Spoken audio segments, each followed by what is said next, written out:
1893년 미국 북장로교 선교사 그 사무엘 무어라고 하는 분이 지금 현재 소공동 롯데호텔 그 자리에 우리나라로 따지면 우리나라에서 두 번째 장로교회인 곤당골 교회를 세우셨습니다. 그리고 그곳에서 예수학당을 세워서 아이들을 가르쳤습니다. 거기서 배우는 아이들 중에는 백정의 자식들도 있었습니다. 백정이 어떤 사람이냐면 제사를 드리기 위해서 짐승을 잡는 사람. 이 백정이라고 하는 그 신분은 500년 넘게 천민들보다 더 밑바닥 신분인 사람, 결국 사람 취급을 받지 못했던 그런 존재들이었습니다. 그런 백정의 자식들 중에 예수학당에 다니는 7살 난 박봉출이라고 하는 아이가 있었습니다. 어느 날 박봉출이라고 하는 학생이 무어 선교사를 찾아와 울면서 이렇게 이야기합니다. 저희 아버지 좀 살려 주십시오.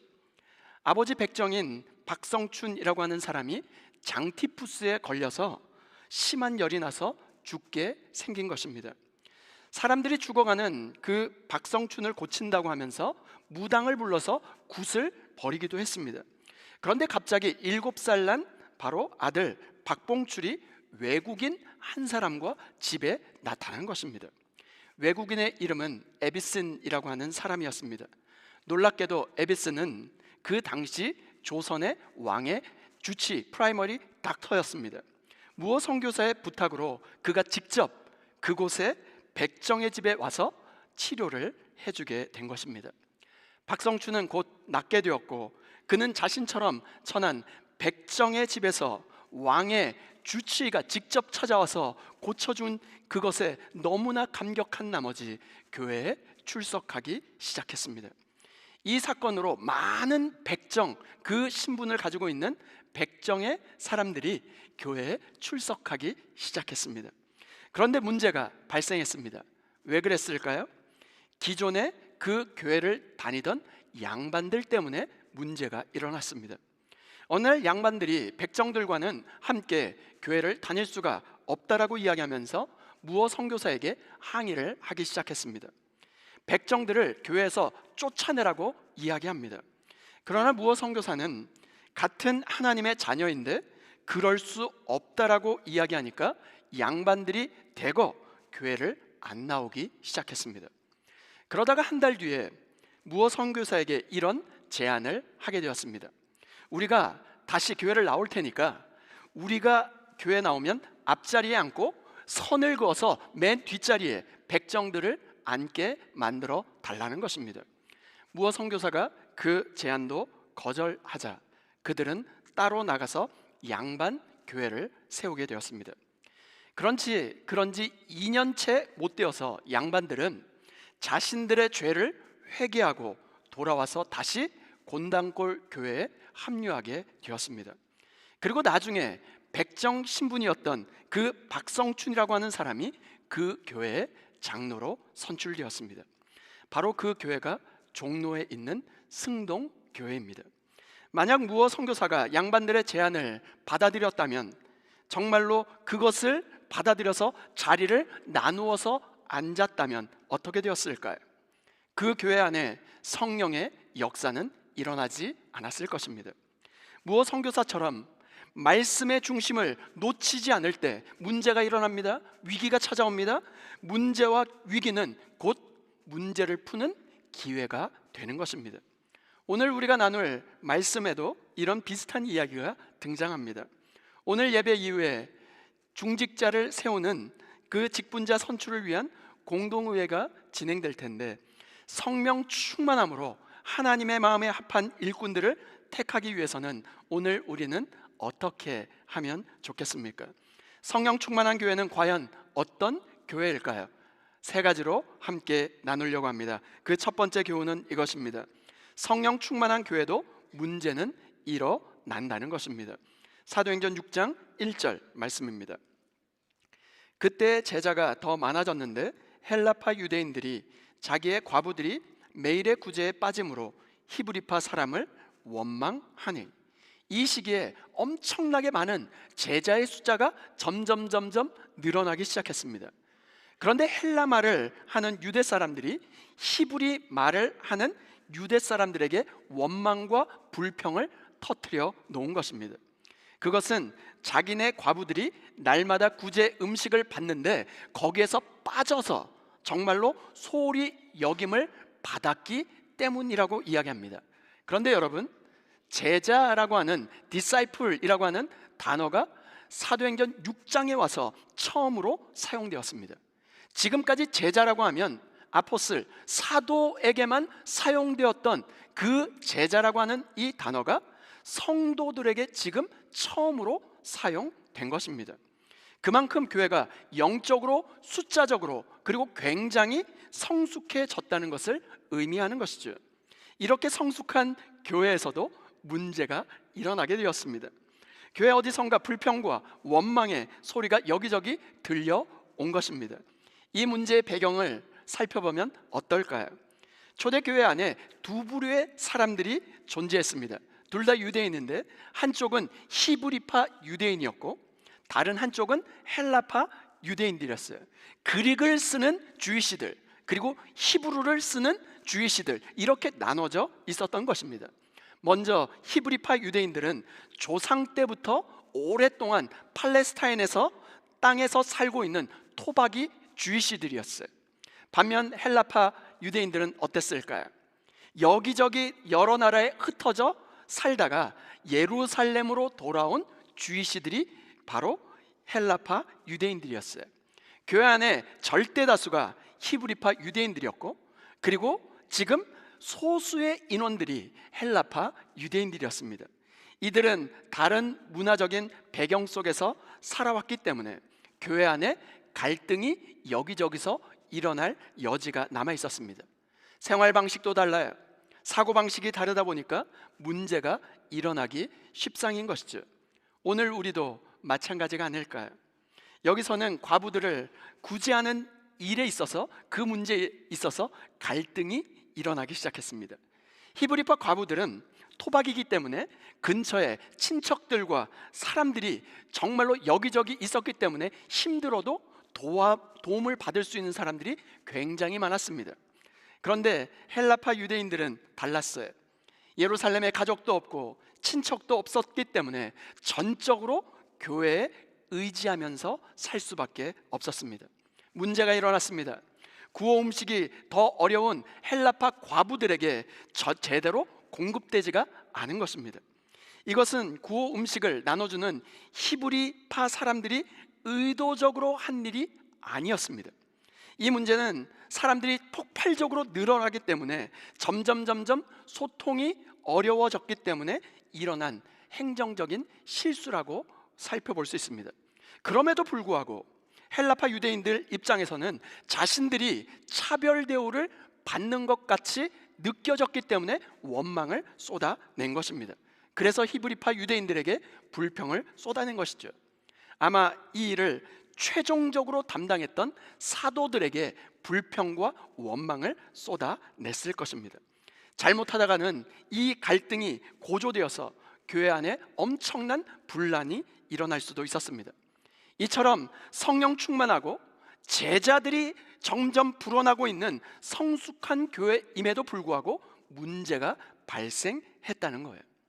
세상 어떤 교회도 완벽한 교회는 단 한 교회도 없을 것입니다. 아니, 이 세상에 살고 있는 한, 이 땅에 있는 한 완벽할 수도 없을 것입니다.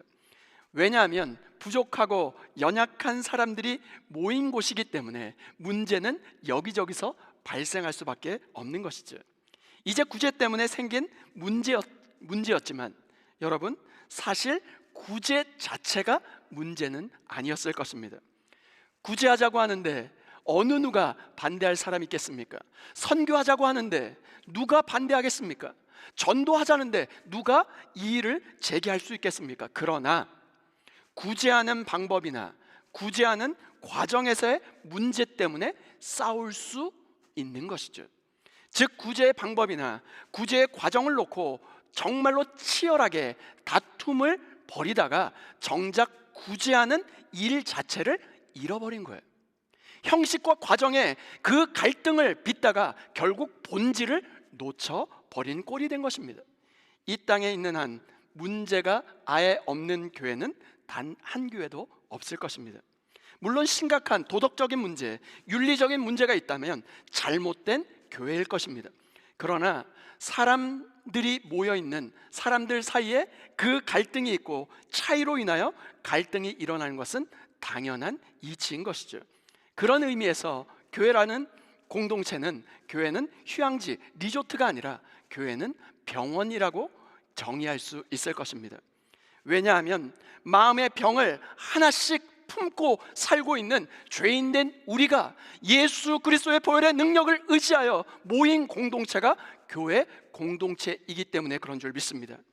나만 병이 없다고 여긴다면 그렇게 여기는 그 자체가 병이 아닐까요?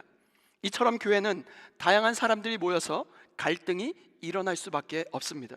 중요한 것은 그 갈등을 어떻게 풀어가느냐가 중요한 것이죠.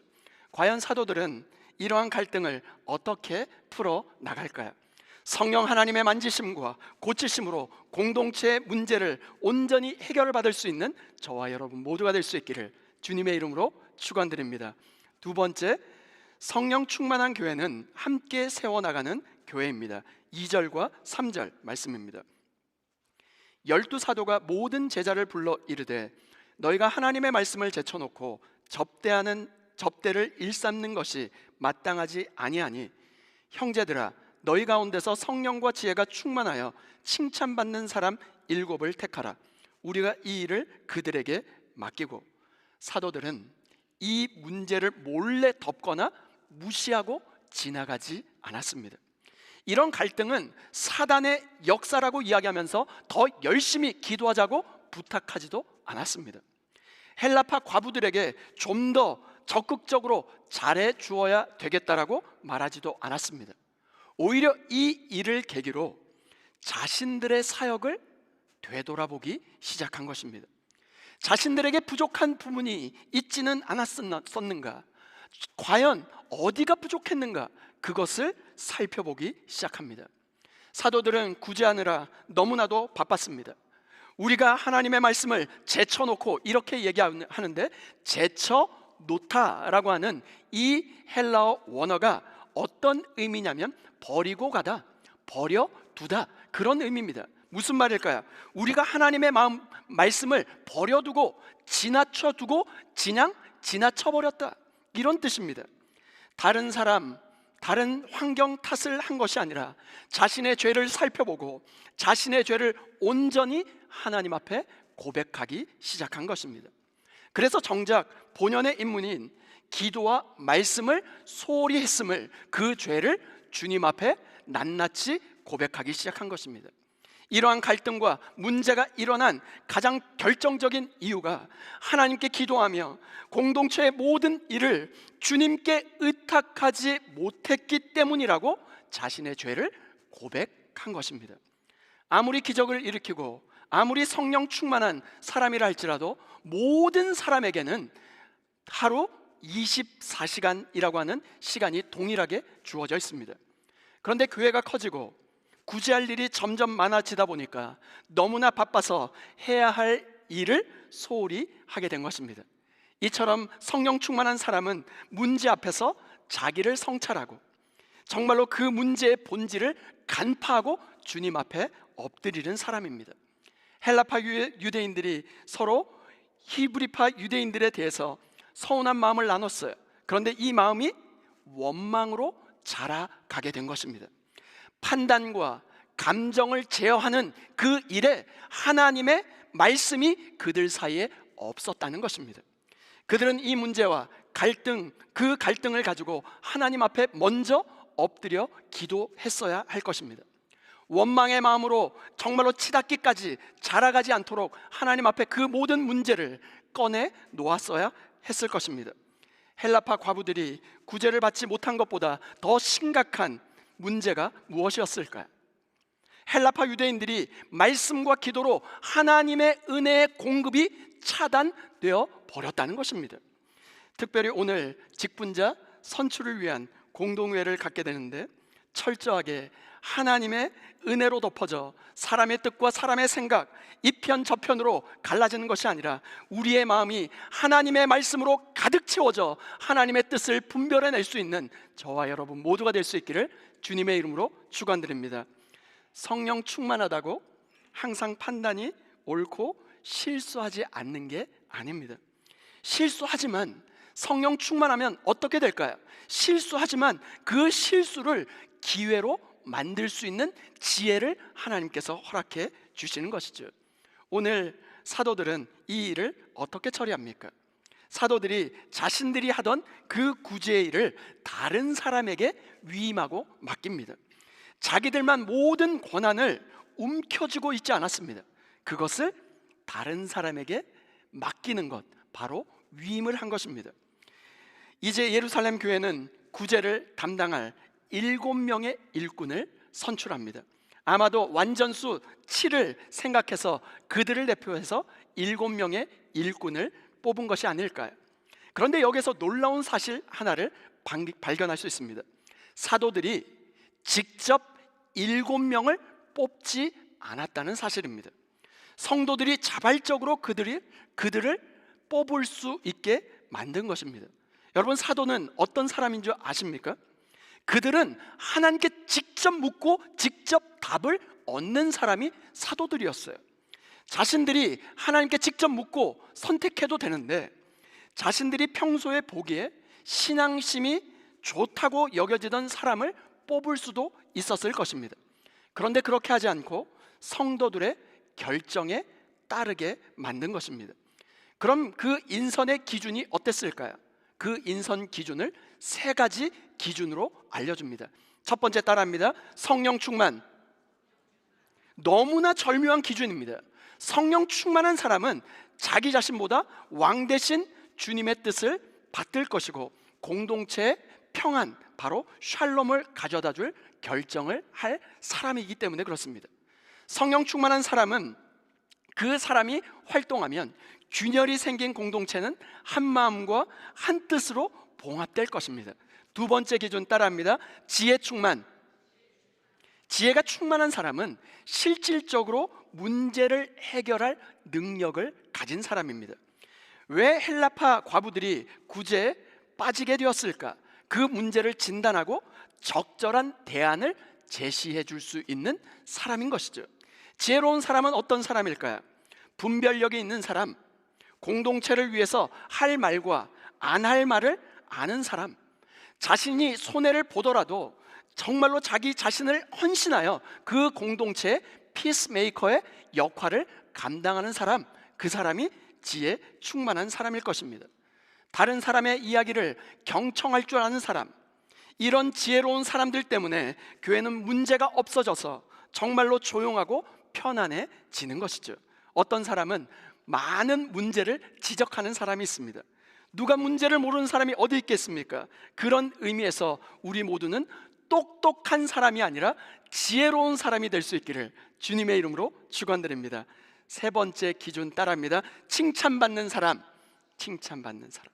칭찬을 받다라고 하는 것은 헬라어로 마르투르메누스라고 하는 그 단어를 쓰는데 이 단어의 뜻은 증언하다, 증명하다, 이런 뜻이에요. 칭찬받다는 것은 증언된 사람, 증명이 된 사람, 그것을 의미하는 것입니다. 여러분, 빛은 숨길 수가 없습니다. 빛은 어디 가도 다 드러날 수밖에 없어요. 성령 충만하고 지혜가 충만한 사람은 숨어 있을 수가 없는 것입니다. 이미 공동체 안팎에서 인정받는 사람, 그 사람을 선택하라는 것입니다.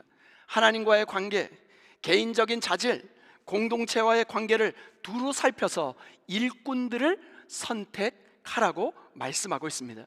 오늘 우리를 통하여 교회를 함께 세워갈 바로 새로운 일꾼을 선출하는 공동의회, 이 3가지의 기준에 부합하는 일꾼들이 하나님의 뜻대로 세워져 갈 수 있기를 주님의 이름으로 축원드립니다.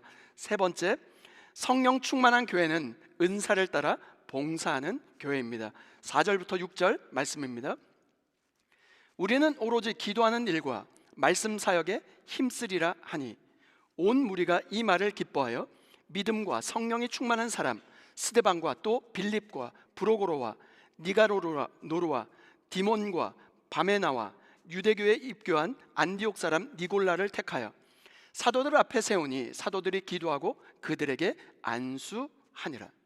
공동체는 사도들의 제안을 듣고 굉장히 기뻐하였습니다.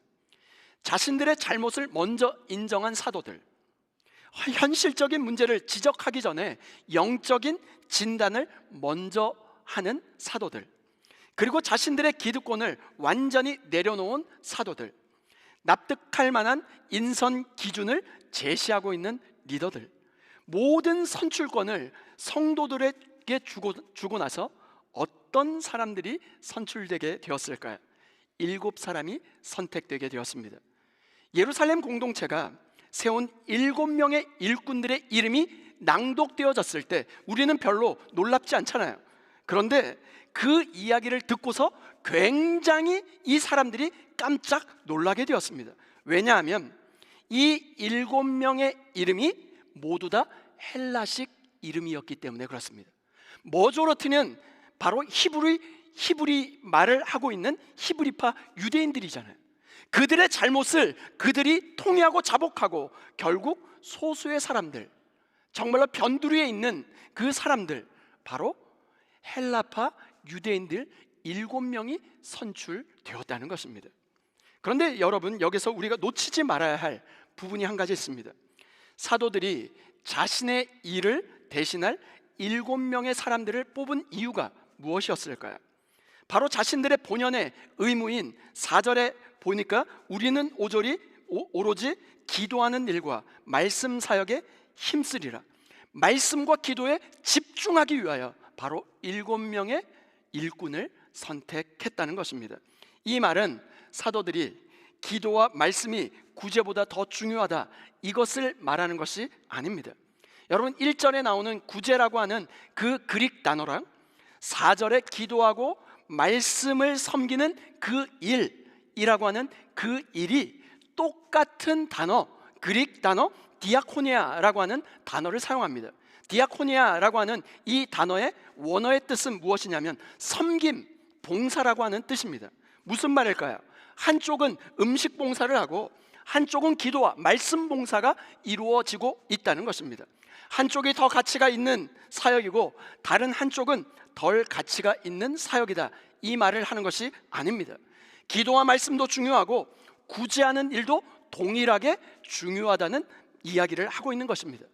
그렇다고 해서 사도들이 구제를 나몰라라 한 것이 아닙니다. 그리고 7 일꾼들이 구제를 담당한다고 해서 기도하고 말씀하는 일을 하지 않았다는 게 아닙니다. 그 다음 장 사도행전 7장에 보면 곧바로 스데반과 그 빌립의 놀라운 말씀 전파 사역이 등장하지 않습니까? 그렇기 때문에 각자의 은사와 역할에 따라서 교회를 함께 세워 나가고 있는 모습을 보게 됩니다. 이처럼 성령 충만한 교회는 은사와 역할에 맞춰서 봉사하고 섬기며 함께 교회를 세워가는 것입니다. 그 결과 교회는 어떻게 되었을까요?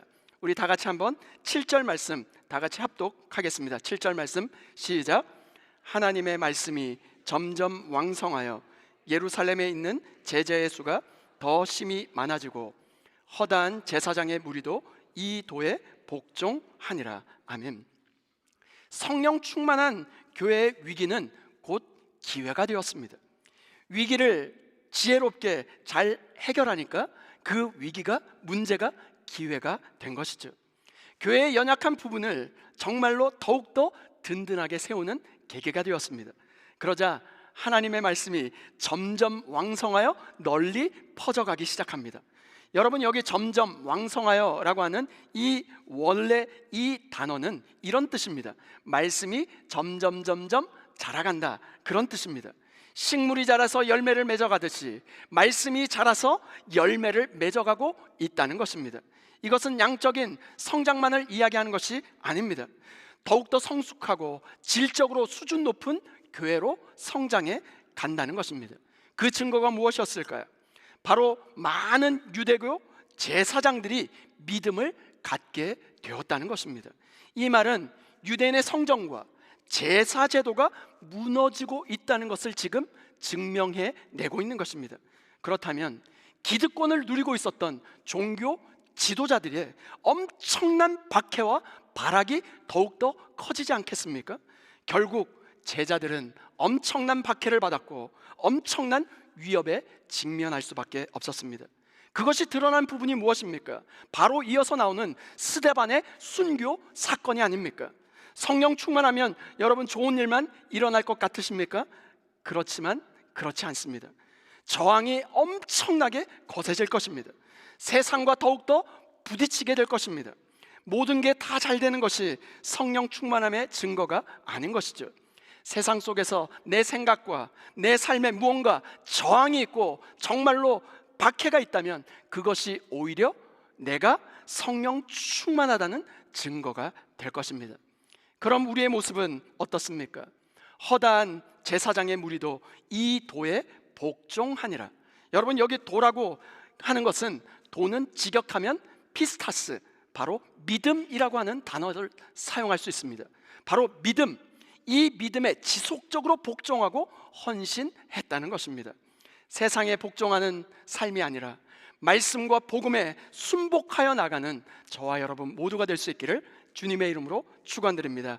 다 함께 따라해 보실까요? 문제는 멈춤이 아니라 성령께서 일하시는 시작입니다. 은사는 다르지만 우리는 주 안에 하나입니다. 아멘이십니까? 성령 충만한 교회는 문제가 없는 교회가 아닙니다. 이 땅 위에 완벽한 교회는 단 한 교회도 없습니다. 성령 충만한 교회는 위기를 기회로 바꾸는 교회입니다. 성령 충만한 교회는 은사를 따라 봉사하며 함께 세워져 가는 교회입니다. 처음에 말씀드린 승동교회 이야기를 좀 더 하고 말씀을 마무리하려고 합니다. 백정 박성춘의 아들 박봉출은 나중에 그 이름이 박서양으로 개명하게 되었습니다. 그는 예수학당에서 열심히 공부해서 1899년 재중원, 지금으로 따지면 연세대학교 의과대학 1회 졸업생이 되었습니다. 우리나라 최초의 서양식 외과 의사가 되었고 최초로 백정 출신의 바로 의사가 된 것입니다. 그런데 당시에 여전히 신분차별이 있어서 사람들은 그의 진료를 받는 것을 꺼려했다라고 이야기합니다. 그때 그가 이렇게 고백했습니다. 내 속에 있는 500년 묵은 백정의 피를 보지 말고 과학의 피를 왜 보지 못하는가 라고 말했습니다. 그는 나중에 간도로 이주해서 구세 의원과 숭신소학고를 세워서 독립운동을 지원하게 되었습니다.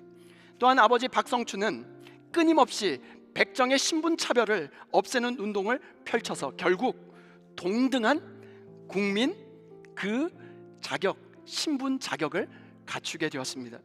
나중에 독립운동가가 되어서 시민대표로 만민공동회에서 연설까지 하게 되었습니다. 여러분, 너무나 놀랍지 않습니까? 이것이 바로 성령의 역사인 줄 믿습니다. 아리조나 새생명 장로교회 교회 창립 30주년이 되는 올해 일꾼들을 선출하는 공동회가 있게 될 텐데, 지나온 30년 하나님의 은혜에 감사하며 앞으로 달려갈 30년을 감당할 때 우리 교회도 이러한 성령의 역사가 곳곳에서 일어날 수 있기를 주님의 이름으로 축원드립니다.